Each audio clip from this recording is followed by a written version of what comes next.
என்று வரும்போது ஆட்சி பலவீனம் எதிர்த்து பேசிட்டு முன்னவர் பட்ச இடைவெளிக்கு முன்னால பேசும்போது சொன்ன மாதிரி இந்த மாதிரி பேசிட்டு இருக்கிறதுனால காங்கிரஸ்ட மதவாதம் இல்லைன்னு ஆயிடாது, பிஜேபி ஊழல் இல்லைன்னு ஆயிடாது அப்படிங்கிற கருத்தும் இருக்குது. அதுக்குள்ள போறதுக்கு முன்னால ஊழலை ஒழிக்கிறதுக்கு நாங்க ரொம்ப தயாராக இருக்கிறோம் அப்படின்னு சொல்றீங்க, மதச்சார்பின்மையில ரொம்ப உறுதியாக இருக்கிறோம்னு சொல்றீங்க. ஊழலை ஒழிக்கிறதுக்கு தயாராக இருக்கிறோம்னு சொன்னா என்ன மாதிரி ஊழல் ஒழிக்கிறதுக்கு தயாரா இருக்கீங்க? நேற்று 2 நாளைக்கு முன்னாடி கூட இவர் ஜெயராம் ரமேஷ் நேற்று கூட ஜெயராம் ரமேஷ் வந்து சொல்றாரு, எங்களால காங்கிரஸ் கட்சியால திராவிட முன்னேற்ற கழகம் பல ஆதாயங்களை அடைந்தது அப்படின்னு சொல்றாரு. அது சார், இன்னைக்கு அரசியல் எப்படி ஆயிடுச்சுன்னு சொன்னா, தனிக்கட்சி ஆட்சி என்பது இல்லாத போய் கூட்டணி கலாச்சாரத்தோடு கூட்டணிகளை கொண்ட ஒரு ஆட்சியை உருவாக்கக்கூடிய சூழ்நிலை வருகின்ற பொழுது இப்படிப்பட்ட சம்பவங்கள் நிகழ்வது நடந்திருக்கிறது. திராவிட முன்னேற்ற கழகத்தின் மீது, அவர்களுடைய ஆட்சியில் இருந்த அமைச்சர்கள் மீது பல்வேறு ஊழல் குற்றச்சாட்டுகள் வந்த பொழுது அந்த ஊழல் குற்றச்சாட்டுகளுக்கு ஆளான அமைச்சர் பதவியிலிருந்து இலாக்கா மாற்றப்படுகிறார். ஒரு சில அமைச்சர்கள் கைது செய்யப்படுகிறார்கள். இப்படிப்பட்ட சூழ்நிலை நடந்திருக்கிறது. ஆனால் எங்களுடைய தலைவராக இருக்கின்ற ராகுல் காந்தி அவர்கள் லோக்பால் மசோதாவை நிறைவேற்ற வேண்டும் என்பதற்காக அடியோடு ஊழல் ஒழிக்கப்பட வேண்டும் என்ற நோக்கத்தோடு அந்த மசோதாவை நிறைவேற்றுவதற்கு எல்லா விதமான நடவடிக்கைகளும் எடுத்து அந்த மசோதாவை நிறைவேற்றினார். அது மட்டுமல்ல, ஆகாஷ் ஊழல் சம்பந்தமாக, ஆதர்ஷ் ஊழல் சம்பந்தமாக மராட்டிய மாநிலம் ஒரு முடிவினை எடுத்த பொழுது அந்த முடிவை தூக்கி குப்பை தொட்டியில தூக்கி எறிய வேண்டும், அவர்கள் தண்டிக்கப்பட வேண்டும் என்று உறுதியாக சொன்னவர் ராகுல் காந்தி. ராகுல் காந்தி சொன்னாரு, கீழ்ச்சி கூட போட்டார். பிரைம் மினிஸ்டர் வெளிநாட்டில் இருக்கும்பொழுது நான்சென்ஸ் சொல்லிட்டு. இன்றைக்கு பீகார்ல இவனுடைய கூட்டணி கட்சி யார் தெரியுமா? லல்லு பிரசாத் யாதவ். எந்த லல்லு பிரசாத் யாதவ்? மாட்டு தீவன ஊழல்ல குற்றம் சாட்டப்பட்டவர், குற்றவாளி என்று நீதிமன்றத்தினால் தண்டிக்கப்பட்ட லல்லு பிரசாத் யாதவ் தான் இவங்களுடைய கூட்டாளி. அங்க எடியூரப்பாவும் ஸ்ரீராமுலு என்ன சார் ஆச்சு? எடியூரப்பா 7 ஏங்க நீங்க உத்தம புத்திரர், இது வானிலிருந்து இறங்கி ஊழல் ஒழிக்க வந்த அவதார புருஷர் மாதிரி ராகுல் காந்தி பேசுறீங்களே. எடியூரப்பா கேஸாவது டிஸ்மிஸ் ஆயிடுச்சுங்க, அது அக்விட்டட். அவரு 7/3/2012 அந்த எஃப்ஐஆர் குவாஷ் பண்ணப்பட்டது. உங்களுக்கு சொல்ல முடியுமா? இங்க நிரூபிக்கப்பட்டிருக்கிறது. ஆர்ஜேடி லல்லு பிரசாத் யாதவ் குற்றவாளி என்று நீதிமன்றம் சொன்னதுக்கு பிறகு முன்னாள் கீழ்ச்சி போடுவாராம், பிரைம் மினிஸ்டர் வெளிநாட்டுல அவமானப்படுத்துவாராம். இப்ப அவரோட அலைன்ஸ் நிரூபிக்கப்பட்டிருக்கிறார். அதே மாதிரிதான் கம்யூனிஸ்ட் ஆட்சியில மதவாதத்தை காங்கிரஸ் தூக்கி பிடிச்சிருக்குது. அதே நேரத்தில் பிஜேபி ஊழலுக்கு அப்பாற்பட்ட கட்சி அல்ல என்பதுதான் உண்மை. ரெண்டுக்குமே உதாரணம் இருக்குது. ஆதர்ஸ் ஊழல், காங்கிரஸ் பிஜேபி 2 பேரும் சம்பந்தப்பட்ட ஊழல். அதே மாதிரி பங்காரு லட்சுமணன் தண்டிக்கப்பட்டிருக்கிறார், அவர் மறைந்து விட்டார். அந்த விஷயத்தை பகிரங்கமாக சொல்ல முடியும். ஹவாலா ஊழல் பட்டியலில் அத்வானி பெயர் 96 இருந்தது.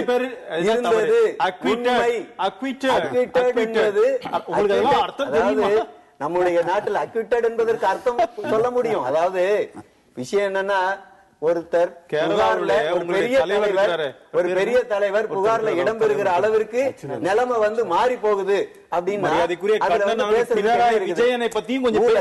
அதே மாதிரி சவப்பெட்டி ஊழல் உலகத்துல தேசியம் பேசுற ஒரு நாட்டுல சவப்பெட்டி ஊழல் ராஜசேகர மூர்த்தியும் பெல்லாரியில சுருட்டி இருக்கக்கூடிய அந்த ரெட்டி சகோதரர் ஊழல் மிகப்பெரிய விஷயமாக இருக்குது. பட்டியல் போட்டா நீண்டு போய்கிட்டே இருக்கும். பிஜேபி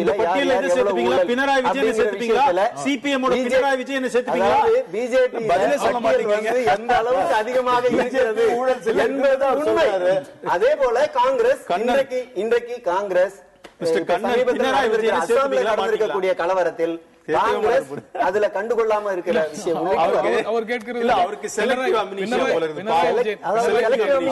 உங்களுக்கு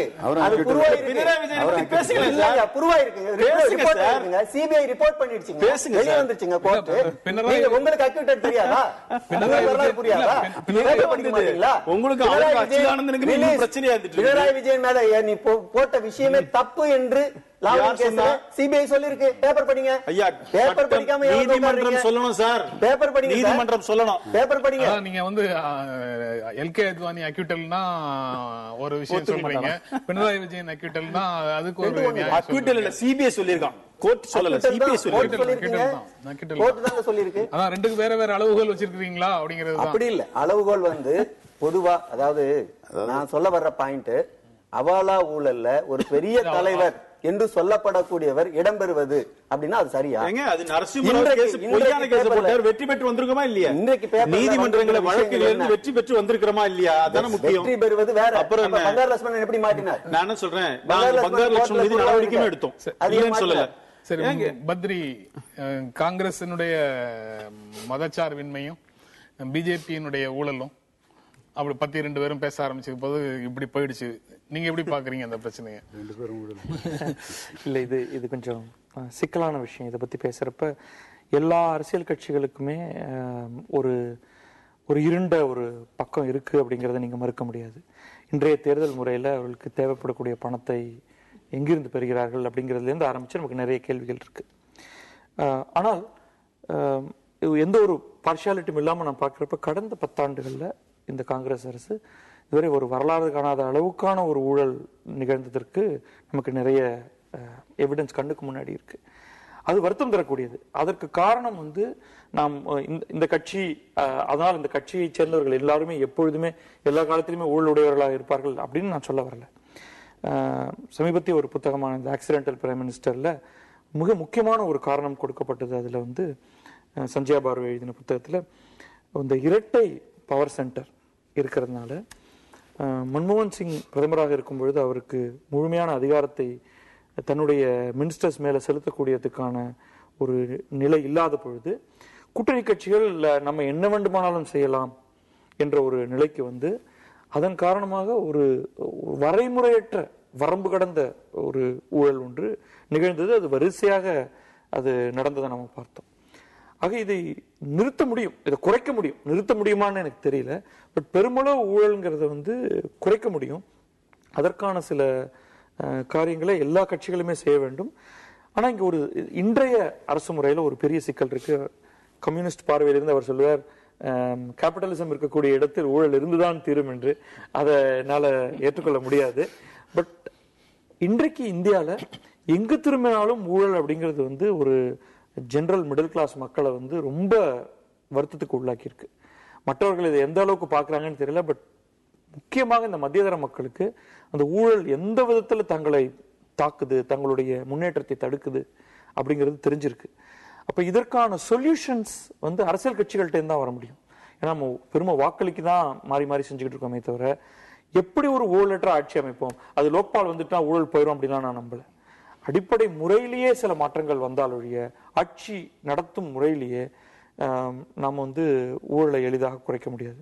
அப்ப 2 கட்சிகளும் மாறி மாறி நான் உன்னை விட அதிகமாக ஊழல் செய்வேன் என்பதை விட உன்னை விட குறைவாக ஊழல் செய்வேன், அல்லது உன் ஆட்சியில் இருக்கும் ஊழல்கள் எதையும் நான் செய்யாமல் அந்த ஊழலுக்கு காரணமானவர்களை சிறையில் தள்ளி பணத்தை மீண்டும் திரும்ப பெறுவேன் அப்படிங்கிற மாதிரி நடந்துட்டா ரொம்ப நல்லா இருக்கும்.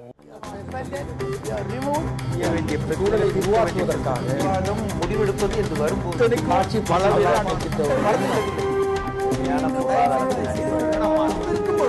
எதிர்த்து பேசிட்டு